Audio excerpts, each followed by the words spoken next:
Hello, everybody, and welcome back to another episode of the Post-Grad Playbook podcast brought to you by Gear Up Team here with the Santa Cruz County School Superintendent's Office. I am your coach, Manny Gonzalez, and I am very happy to keep bringing you episodes through our office and this post-graduation playbook, Post-Grad Playbook, information that could be useful to students and anybody for the life after high school, for graduation, and anybody that's education seeking. We try to bring you information that is relevant to what's going on these days, guests and everybody as well too that have the experiences and information that could be useful to you. And today I am honored and humbled to bring in such an awesome guest that will be giving us his background and is, in my opinion, a very prominent figure in this county. And I am more than excited to have with us today Judge Miguel Lopez. I am so happy you are here. Wow. I was excited when you said yes and they were able to. I mean, when you shared your excitement to even be with us, I thought it was awesome because I never expected this podcast to start evolving so quickly.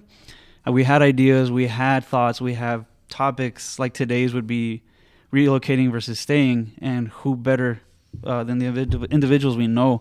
So you being here means a lot to us, and I can't thank you enough for your time. And welcome to the podcast. Well, thank you. And thank you, Manny, for inviting me. Also, to Gear Up for putting this thing together. To have a podcast is an amazing kind of source of information for people to have conversation, to have discussion. So, and also to Superintendent's Office for putting it all together. So I really appreciate you giving me the time to come here and talk to you and talk to your audience. I think it is a really important conversation, and it's something that, we don't think a lot about what the pros and cons are, because it's all kind of, when you're thinking about school and where you're going to go to school and what you're going to do, it's all kind of just theoretical, and then it happens, and then it becomes, reality becomes a whole other thing. So I'm glad that we're addressing those topics. It's something that affected me as a kid when I went away to school as a young adult, and so I relish the opportunity to kind of talk it out with you. Absolutely. And I think it's true how you say that. We think about it, but once it actually comes time to graduate and say, it's time, what are we gonna do? Mm-hmm. I know I was one of those students as well too, just lost and confused about everything too, and just lack of information at the time is kind of what did me in. Leaving to Tucson, kind of an unexpected thing, and not really knowing what to do with my life was just so rough. So then the decision came to leave for the military. It took me away from home. And it was a culture shock being, because we're such a tight-knit community, and the Hispanic race as well, to being so close with families and everything too. Leaving was such an interesting thing. So if you can you tell us a little bit about your background? What led you to getting about, and you're born and raised? Born and raised in Nogales. So, in Nogalitos and then Monte Carlo. So, I had my little bike gang there and Absolutely. the whole thing. But went to Nogales High School, and at 17, I was a really ambitious kid, and I always had this idea in my mind of what I wanted to do, where I wanted to go. And when it came to applying for college, I was really open-minded. I applied to a bunch of different schools. Are you first generation? Were you the first in your family to go away? Yes. To the military? First gen to attend a college, and also first gen leaving. Yeah. Me too. So it was really kind of, there was no guidance, there was no playbook, there was no one that would kind of guide me through it. A lot of it was teachers, guidance counselors. We didn't have Gear Up back then, but I'm sure you guys would have been a huge resource for me.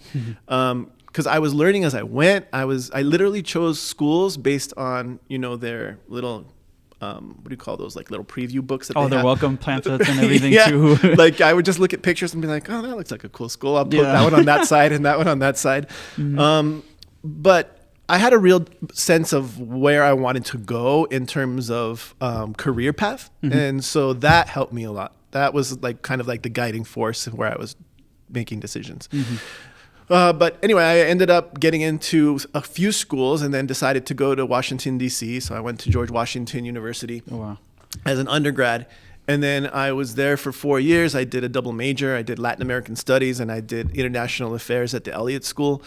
And then from there, I decided to go to law school, came back to Arizona to ASU. My dream was to go to Cardozo, but after GW, and this is something that we should talk about, my total cost for undergrad was so big that I didn't have enough money after it to kind of choose a grad school based on just where I wanted to go. I had to really think about the money, and ASU gave me a full ride plus a stipend. And so even though I got into Cardozo and I really wanted to go there, and I was, my ambition was leading me to Manhattan, I didn't really have the financial means to get there unless I was going to come out, triple what I already had in debt. Yeah. So I decided to take the plunge and come back to ASU, which in hindsight was a great opportunity. Not paying for law school is something that you just can't give up. Yeah. You can't kind of put that aside. And the Sandra O'Connor Law School at ASU, Sandra Day O'Connor, is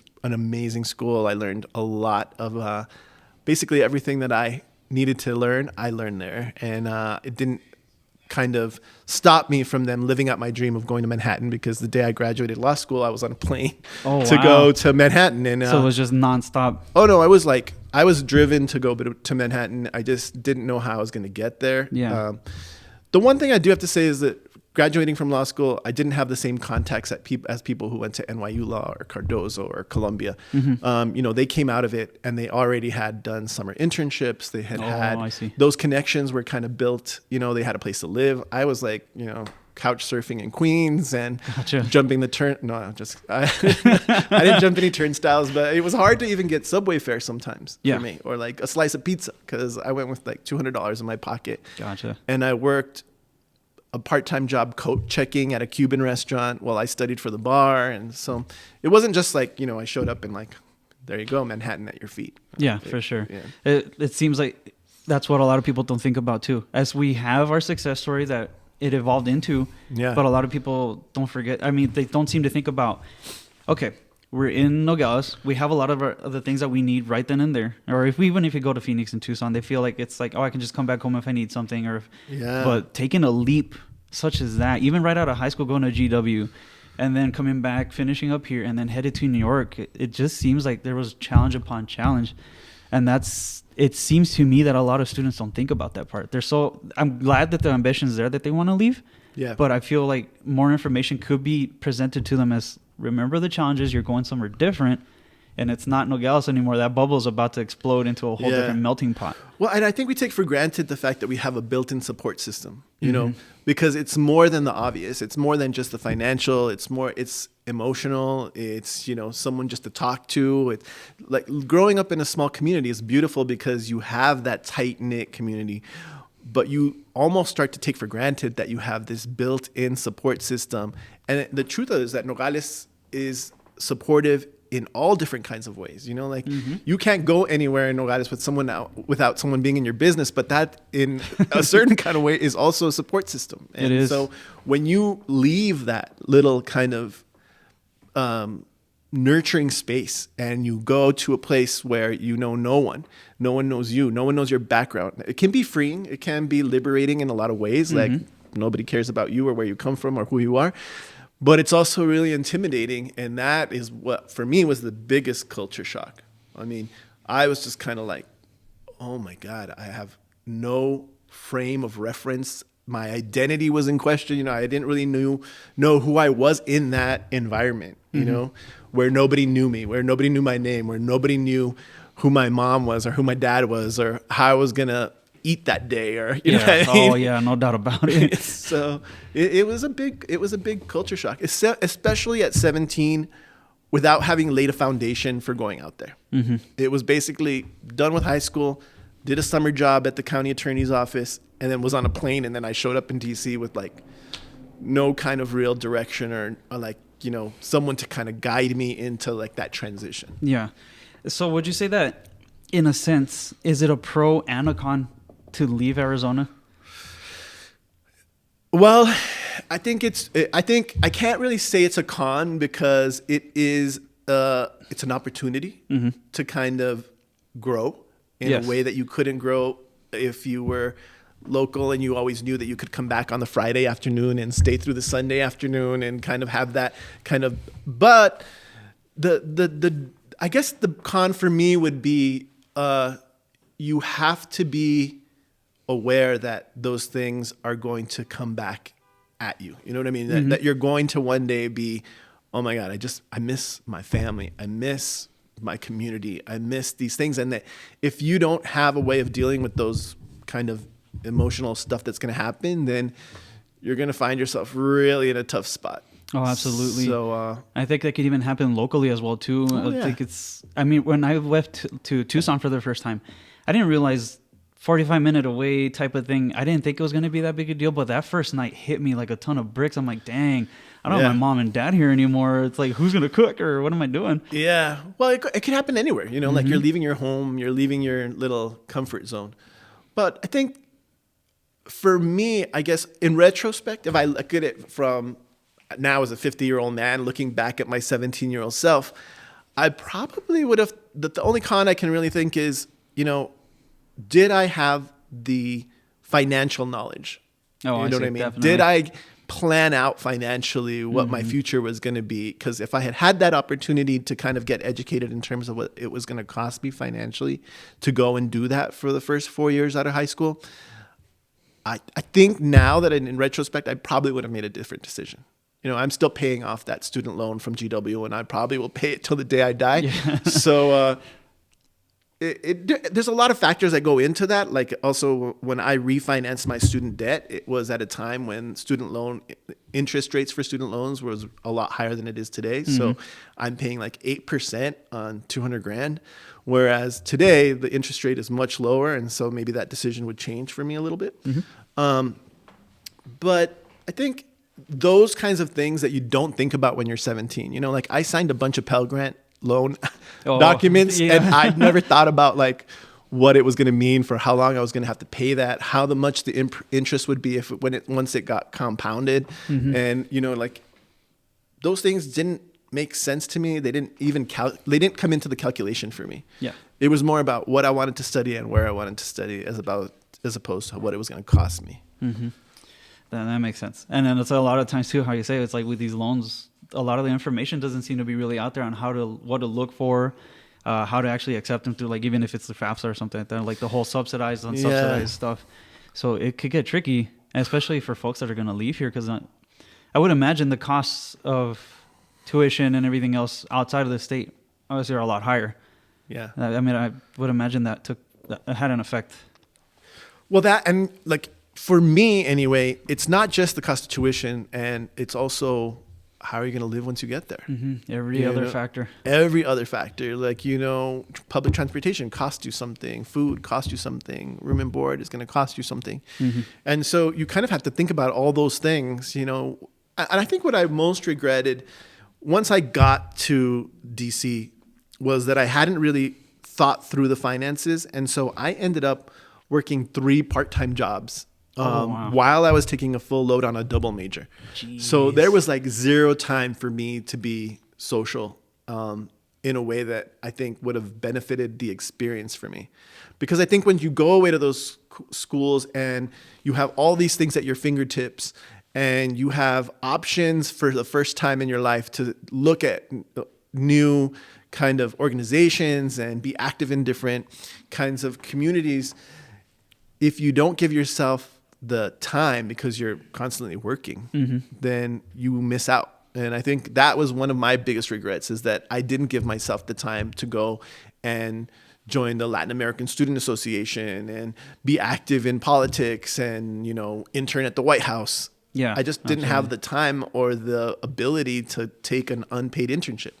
Like I worked pretty much a 30-hour work week between my 3 jobs if I could piece it together. Jeez. And I was always just running around. But, like even the things like books, when it came to books and you had to buy them at the beginning of the semester and it was $900, I was like, there's no way I don't have $900.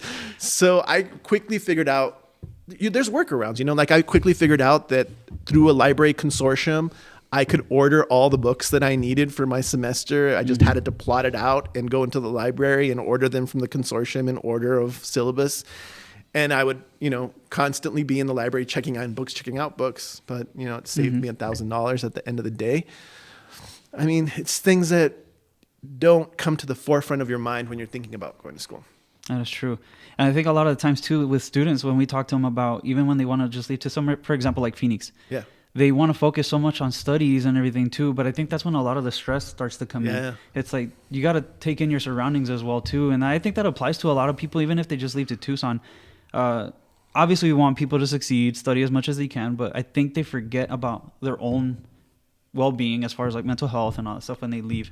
That them taking on their studies, I feel like, yes, great and everything too, but if they want to avoid the stress or the fear of failure, they need to take time for themselves and explore the areas that they're at.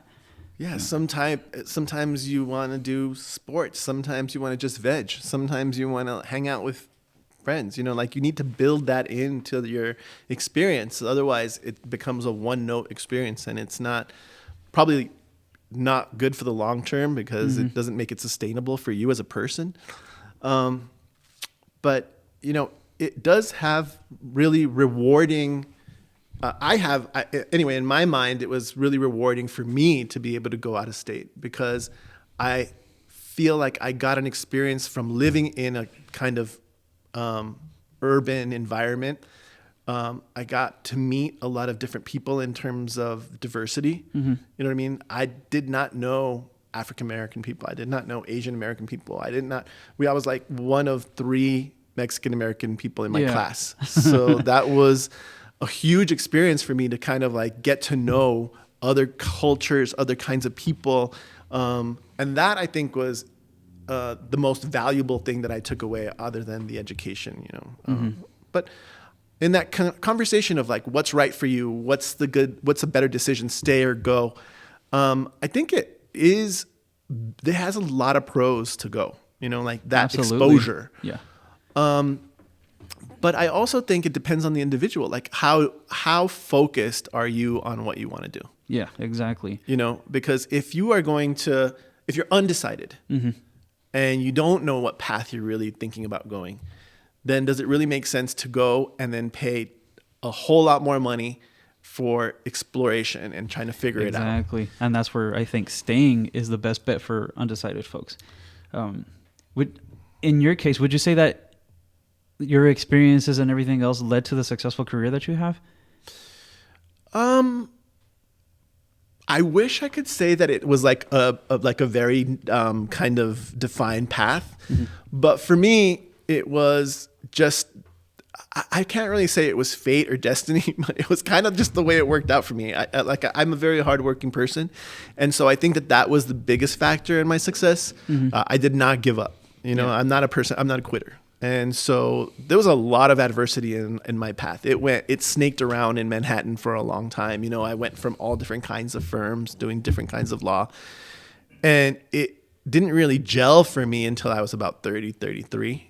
That's when I started to get a lot of momentum in my career. But for that first chunk of time that I was working as a lawyer in Manhattan, it was hit or miss, you know, like there was things I liked, there was things I didn't like, and that was good for me to kind of explore and go from a really big firm that was 500 lawyers worldwide to a small firm that was like 5 lawyers doing civil rights. You know, for me, it was like, okay, I did this big firm experience where I was doing like multinational litigations, and then I went to a tiny firm that was doing civil rights.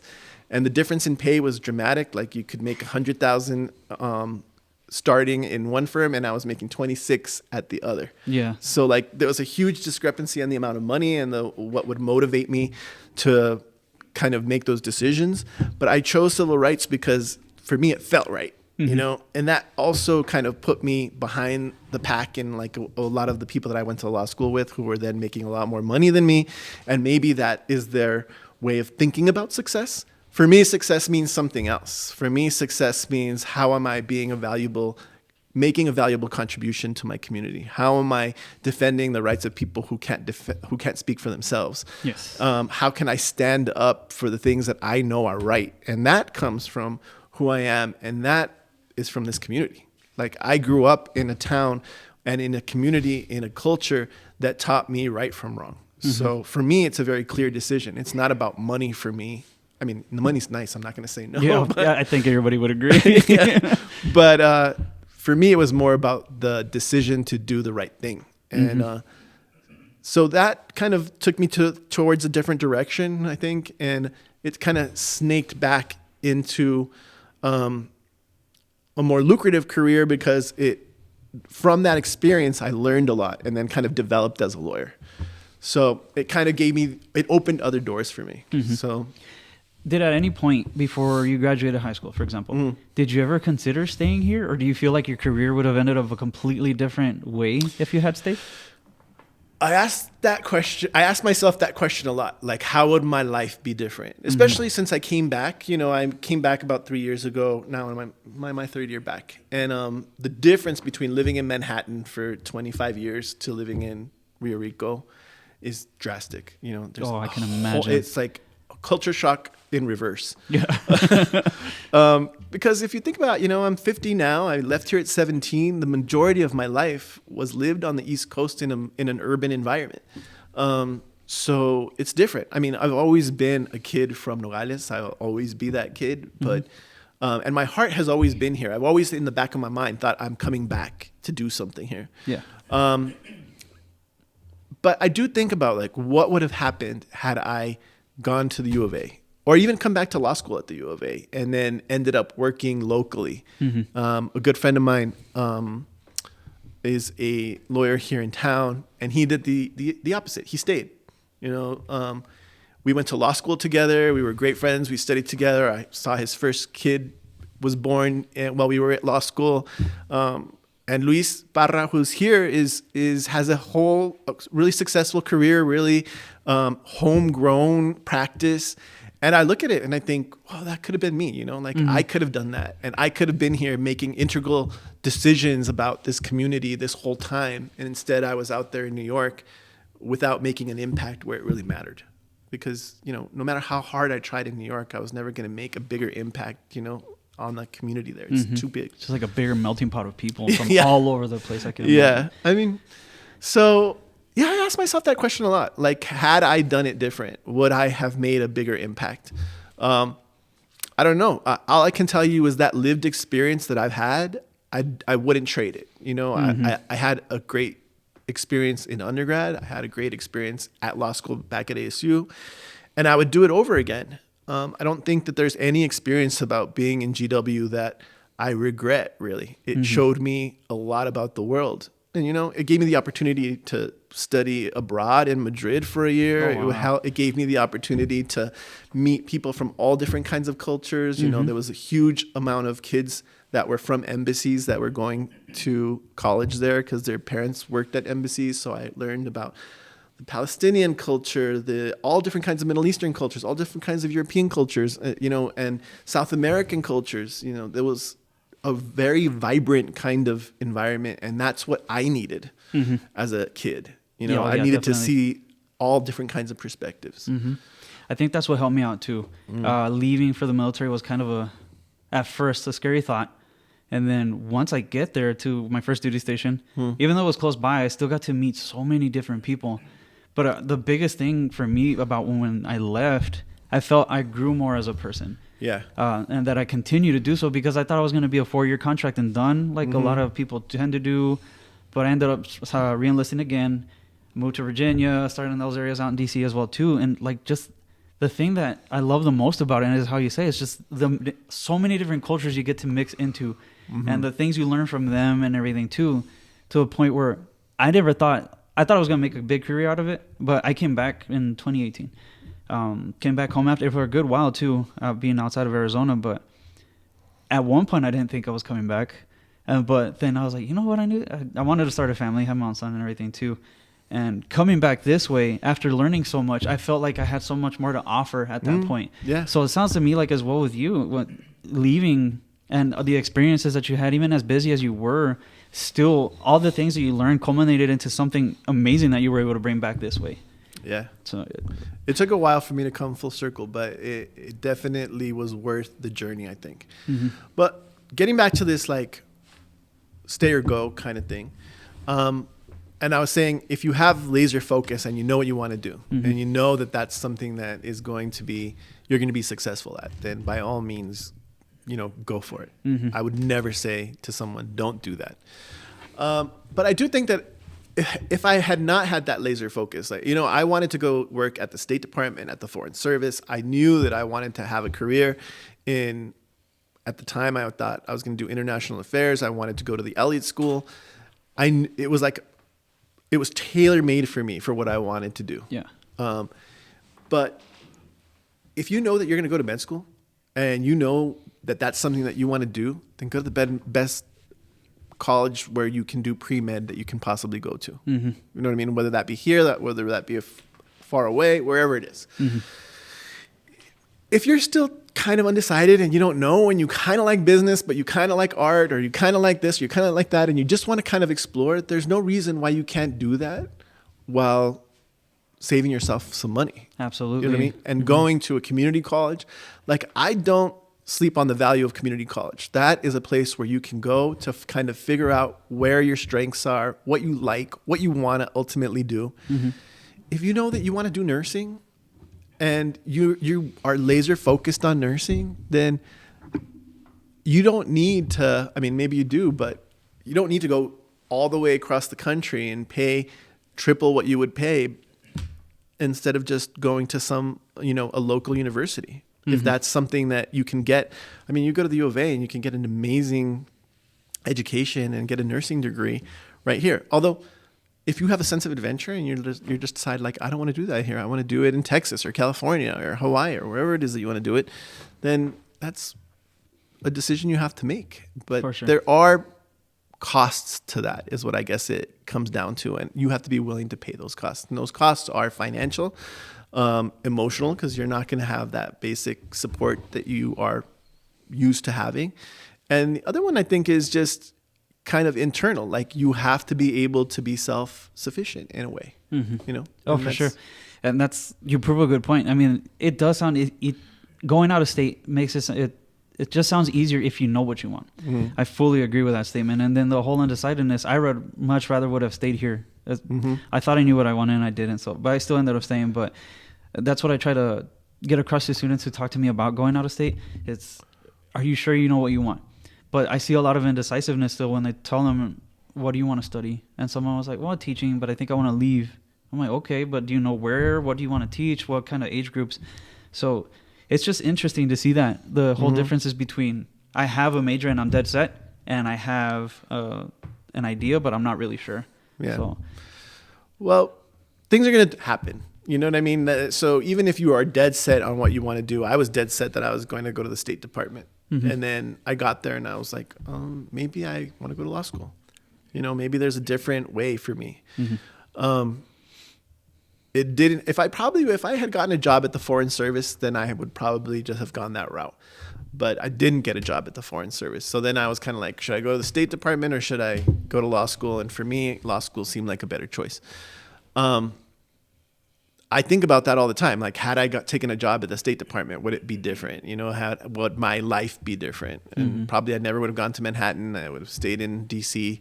and it would have been a whole other ballgame. But what I'm getting at is things will change. Yes. In that road. You may be dead set your freshman year that you're going to do biology because you want to do pre-med and you're going to do sciences the whole way. And then you get there and, it seems like you enjoy literature.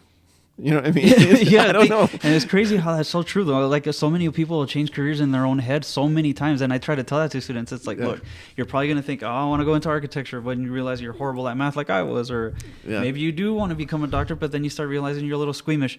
And I like what you say about it's not just one straight line. It never will be. We have to have a plan A through Z. And if we run out of letters, then start putting numbers in there, like plan 1 through infinite, because you're never going to run out. And ultimately, that's what your undergraduate years are about. It's trying to figure out what best suits you. Mm-hmm. And sometimes even the most decided people end up figuring something else out. So I was one of those people. I was one of those people who was super decided and then ended up doing something a little bit different.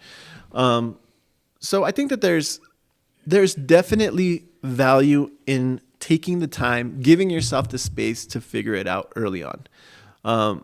Without having to pay an exorbitant amount of money because you can always transfer. You can transfer. You're undecided. Do a couple of years in a community college or at a local university, and then transfer to where you want to go. Or think about saving that money, which is something I wish I would have done. Is save that money so that when I could have gone to the grad school that I wanted. I would have loved to have gone to Manhattan and done law school at Cardozo. It just wasn't in the cards for me at that point. Yeah. So it's just something that I think people make a decision in the moment about what they're doing right then, right there. You know what I mean? And you kind of have to take a little moment to kind of stand back, look at the whole picture before you make a decision. That's what I think is important. If you know you're going to go to graduate school, then maybe think to yourself, okay, maybe I save the money now up front. The one thing is you have to do really well in undergraduate no matter where you go. Yes. So if you're looking to go to grad school, you know that you've got to be on point. You've got to study. You've got to do well. You've got to do the best you can so that you can get into the best grad school that you want to go to. Mm-hmm. And to bring up something you said before, too, the fact that you don't sleep on the value of a community college and that we get a bunch of questions on that. Parents are worried that the student's education at a community college won't be valued as much as going straight to university. And we're there to explain. I'm like, yes, it will be. You're just taking your basic courses at a community college where you're paying less money, as opposed to if you take those same classes at a major university, you're paying a lot more. And yet you're still transferring. You're still going to finish that same degree plan that you want. Or if you're still undecided, you have time to think about it. Per credit hour, you're paying a whole lot more money if you're talking about taking like college algebra. You're talking about taking bio for non-science majors. If you're thinking about taking your basic English course, you know. And I think for me, it would have made a lot of sense to kind of knock out some of those stuff locally and kind of transition slowly into like, okay, now I'm going to the East Coast. And really I could have gone to the U of A tuition free. And I wish that I had done that because it would have saved me a whole lot of money. Also, I would have had a stellar education because the U of A, ASU, they offer stellar education. It's up to the individual about how, you know, if they take advantage of it. Had I gone to Pima to take the first 2 years, knocked out a bunch of my intro courses and then saved a bunch of money and then transferred into the U of A and finished off there and gotten a degree in Latin American studies, I'm sure that I would have been at the top of my class and then I would have had my pick of law school. That makes sense. You know, it's just in retrospect, it seems like it makes more sense to me. But that drive that I had, I would never have fallen short or like stopped at my first year at Pima, you know, just because I had the drive. And I think that's what you have to think about is that once you start, if you really want to get that degree, it takes persistence. You can't. Oh, for sure. You know what I mean? There's a million things that are going to come up that are going to kind of put you in a place where you don't finish. You know? And that's what I think they forget that. And that might just be academic things that they're facing as well. There's like personal lives that they have to deal with, even the whole homesickness part of it all too. So that's a good point. Be focused on what you want, but be prepared. Like have those different plans set out because you never know what can happen. In state or out of state. Yeah, and the world is going to happen around you. You know, there's no question. There's no stopping for anybody. So if you don't have a plan of action, like if you're not dead set that you're going to finish and that you're going to do this career, then you're probably just not going to get there. You know what I mean? You have to have focus for yourself. You know, for your own, I guess, self-determination. You have to have self-determination. You have to say, I am going to get this done. You know, it takes some people takes longer than others, but as long as you don't quit and you keep going, you know what I mean? Sure. You keep putting the effort in there. It might be that you may have to take a semester off. You may have to take just 2 courses instead of 4 courses, you know, as long as you keep getting there, you know, you keep that momentum going. Oh, sure. Absolutely. That's one thing that I want to tell students myself as well too. Yes, I dropped out my first year, second year, whatever it was. I wasted so much money going after something I wasn't sure of. Did my time in the military, and that's where I found success and everything until finally later. I'm 37 now. I didn't finish my bachelor's degree until I want to say it was 33 on my birthday, December 7th of 2020. And there's no time frame for these folks either. That's why I tell them, like, if you're not so sure right away, give it some time, give it some thought. Don't put so much money into it when you know you're kind of like, I don't know about this. Yeah. It took me some time, and when I finally figured it out, and when I jumped from subject to subject, because I went from a couple major switches as well, from like I thought HR maybe, I'm like no, history, no. So I found my fit in psychology finally, and it took time, but I wasn't putting myself down because I was like, oh, I'm 33, what am I gonna do in a classroom full of younger students? But there's a way. If there's a will, there's a way. I'll tell you, when I was in law school, there were people there that were already in their 60s. They had just started law school, and to be honest, I was like, oh my God, I could barely do this now. I don't know how I could do it at their age. But now that I'm getting closer to inching closer to that age range, but I'm not done learning. I'm not done with what I want for myself and for my life. And so it would be naive of me to say like, oh, I've done that and I'm not doing anything further. Like, I'm still on that journey to learn more, to kind of, and maybe I'm not going to go to get a doctorate or something, but I will continue that course of study, and if you will, to develop my mind, to learn more about the world around me. And if you have that, then there's no time frame, there's no age, there's no, it is at your own pace. It's what you want for yourself. Yes. And it's not just about, oh, let me finish this degree so I can get that job, so I can get that paycheck. Yeah, that's important. Yes. But it also is half the story. The bigger story is, what do you want for yourself in your life? Who do you want to be? Like, what do you want to develop in yourself as a person? I like that. And it's so true. It's never a thing where somebody should feel pressured as well, too. Because if people go after something they're not really into, I don't see a success story coming out of that. Yeah. They have to be passionate about what they want. It's like kind of like hearing your story, the passion's there. And I like that you remain in a book to want to keep learning. It's something I do, and I feel like a lot of people want to do, but are unsure of how to, regardless of age. And I think they just worry about that so much too. Yeah. So what would you say? Because what is your most heartfelt advice that you would give to students that are coming up on graduation or even in their first year of colleges? Well, one, I think what's the most important thing is follow your heart. If what your instinct is telling you that something is right, it's usually right. So don't force yourself through something because you think it's what you should do or what you're expected to do. Like, follow your heart. If you want to be an artist, be an artist. You know what I mean? If you want to be a mathematician, be a mathematician. Like, there's things in this world that are worth fighting for, and then there's stuff that's just baggage. You know what I mean?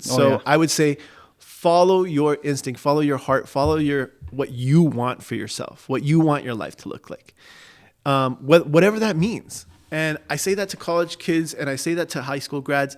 If what you think the best thing that you can do is go to Yale, and that's going to be the best thing for you, I support you 100%. I will be the first person to tell you to go to Yale. I'll also be the first person to say, here's my phone number, so when you get really crazy and homesick and like that world is like so closed and you feel like a fish out of water, because that's how I felt. Like, that's what happened to me. I didn't know. I'll tell you one story. It's a little anecdote about when I went to GW. GW is a school with a lot of East Coast kids there, like upper middle class to very wealthy kids, because it's a private university and people are paying top dollar to go there. The DMV area. Yeah. And so all these kids would be, doing summers in Hamptons and Nantucket, in Martha's Vineyard. All those things meant nothing to me. They were like these abstract things about, oh, you guys have summer houses? We had like a summer, like a camp spot. Yeah, exactly. We had like Washington camp and maybe like ride our bike and maybe one night out at 4th of July, but that's about it in Patagonia. These people had like full-blown beach houses that they went away to in the summer. And they would all wear this sweatshirt or t-shirt, whatever, and had a little black dog on here. And I was always like, what is that? Like, they all have this hat with the black dog on it, or a t-shirt or sweatshirt with the black dog on it. And I was always like, what is that? Some kind of like secret club that I don't know about? It's culturally different. It's like something that you don't naturally fit into right away. And it makes you feel like an outsider. It makes you feel like you're not in the know. It makes you feel like you don't get it. And for the longest time, I was just kind of like, I didn't even want to ask, what did it mean? Because I was like, it would show my ignorance, that I was like not in that world. And it kind of made me feel a little insecure at the beginning. Like, I was like, it made me feel like there's something I don't know. I'm different from these people in a way that I couldn't remedy, because as charming as I could be, as smart as I could be, I wasn't getting into that circle. it was hard for me. It was hard for me coming from a place where like you go to Safeway and you say hi to every single person, you know what I mean? Like at Walmart. and everybody knows you and what you want and where you're going, and people congratulate you for graduating, and people say, you know, you see them your whole life from your first communion until your graduation. It's just like one thing after another that you're like kind of accomplishing. And then, so that feeling of not belonging is hard. And so what I say to those kids is have a plan in place. Like, here, take my phone number, call me when you're out there and you start to feel lonely, because it's going to happen. Oh, yeah. Call me when you feel like you don't belong, or you don't, because I'll reinforce the fact that you earned the right to be there. And Absolutely. that is, at the end of the day, all that matters. That is for you because you chose it, because that's what's going to make you happy. And that's all that you need to know. The rest of it is a bunch of BS, excuse my language, but that rest of it, that thing of trying to feel like you belong, find your people. You'll find them. You know what I mean? I struggled a lot to find my people when I went to college. And I was lonely. You know, like I wandered the streets of Washington by myself a lot before I found a crew of kids that I could get along with. But they're out there and you'll find it. It's just, this too will pass is, I guess, what the thing is. You know, like this is something that is of the moment. It's not going to define your whole life. It doesn't define you. You'll come back around. Absolutely. You know? There's a fit for everybody, and regardless of where they go, it's like that saying goes, the world is yours. You got to make the best of it. Yeah. You can't go to somewhere expecting to be 100% there the entire time and be okay, but leaving will help you grow as a person. And we'll tell you, students, you can go and make a difference somewhere else. And with individuals like us that we came back home to make a difference here too, I think that's a thing of beauty as well too. So yeah, well, it's a gift and a curse in a lot of ways. No, I still do think about, you know, the East Coast a lot. I do miss it. Like I said, it is a lot of in a lot of ways it's my hometown. You know, like Manhattan is where I grew up from the age of 22, 23 to 48, you know, so that's a long time. It's a long time. Like a lot of my life was spent growing up there. And, you know, it went from being, you know, couch surfing and doing that whole young thing where you never know where your next apartment is going to be or where your next job is going to be.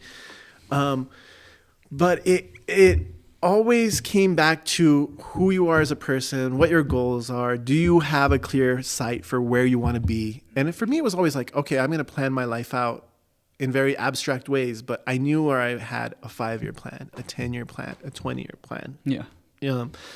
Because without at least that general direction, then you kind of wallow around. Yeah. So I think that's another thing that's important for wherever you're going to do, if you're going to do local or you're going to do far away, is it set goals for yourself. You know, set where you want to be in 2 years, set where you want to be in 5 years, set where you want to be in 7, 10, whatever it is, however you want to break it up.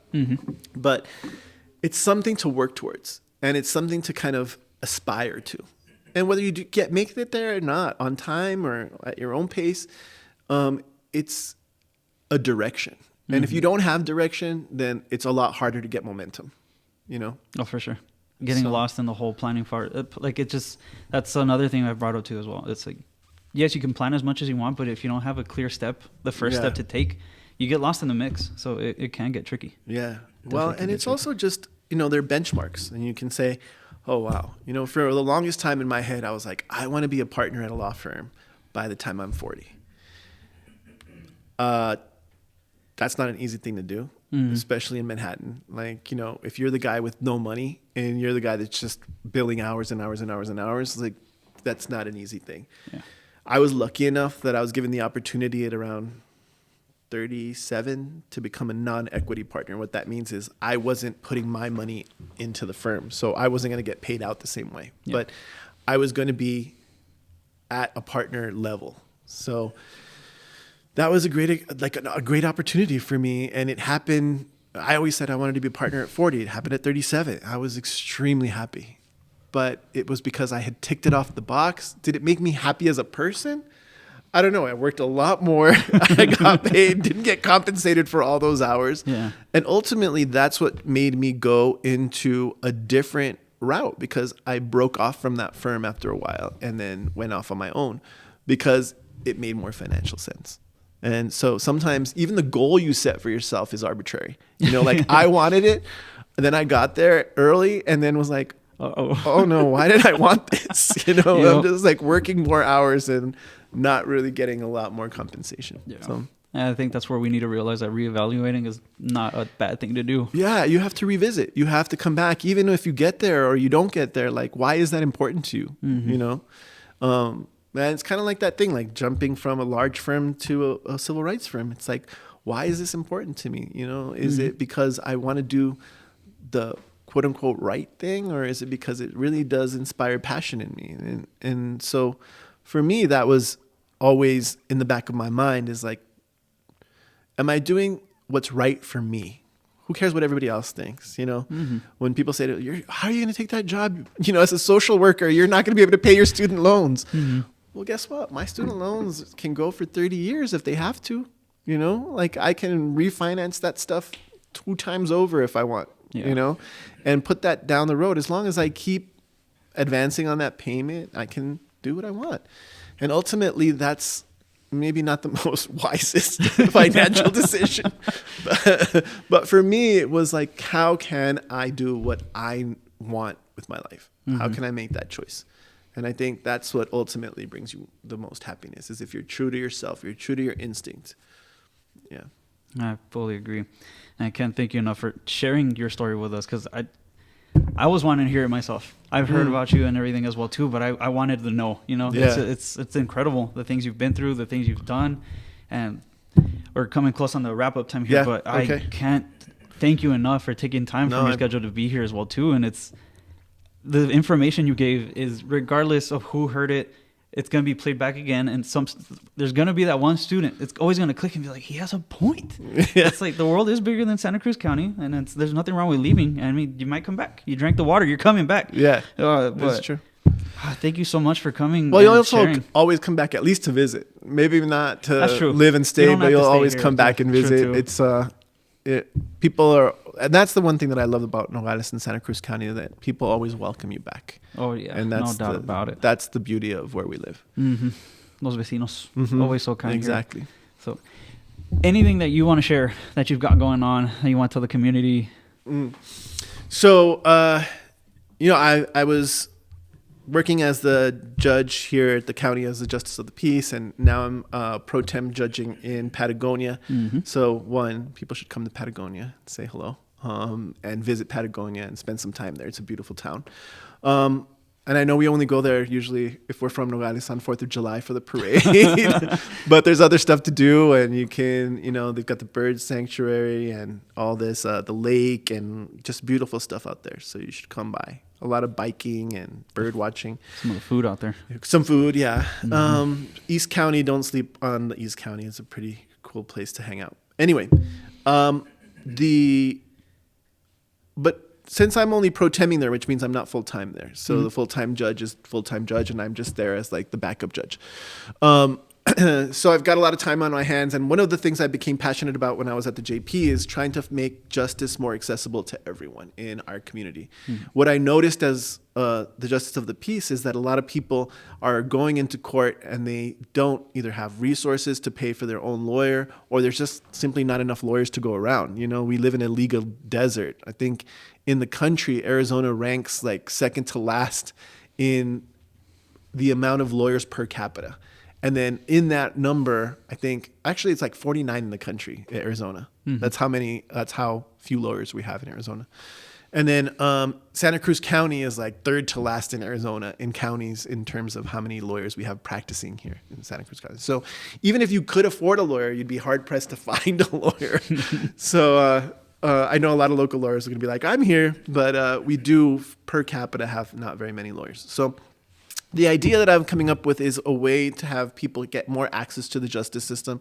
I'm starting a not-for-profit. It's called the Santa Cruz County Justice Project. And that is a way of making justice accessible through leveraging technology. So the idea is that you will be able to come to the Justice Center, get education in form of tutorials on YouTube. If you don't want to come in, you can do them on your phone.